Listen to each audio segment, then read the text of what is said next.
রাষ্ট্র সংস্কারের প্রত্যয়ে বদ্ধপরিকর শিক্ষার্থীরা এবার পৌঁছেছে বিমানবন্দরে। তারা চায় নিয়ম নীতির সংস্কার। বিমানবন্দরের অনিয়ম দুর্নীতি দূর করে রেমিটেন্স যোদ্ধাদের হয়রানি বন্ধের দাবিতে বুধবার ৯টি সমস্যা চিহ্নিত করে বিমানবন্দর কর্তৃপক্ষের সঙ্গে আলোচনায় বসেন শিক্ষার্থীরা। এয়ারপোর্টে প্রবাসীদের সঙ্গে দায়িত্বপ্রাপ্ত কর্মকর্তা ও কর্মচারীদের খারাপ ব্যবহার প্রায়ই ঘটে থাকে। বিমানবন্দরে ইমিগ্রেশন ও অন্যান্য প্রক্রিয়ায় অযথা বিলম্ব করা হয়।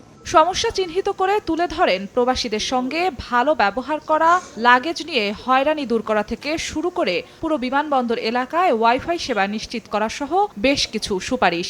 বিমানবন্দরে ওয়াইফাই সুবিধা নিশ্চিত করা, অপেক্ষমান স্বজনদের জন্য বিশ্রাম ও থাকার উপযুক্ত পরিবেশ তৈরি করা।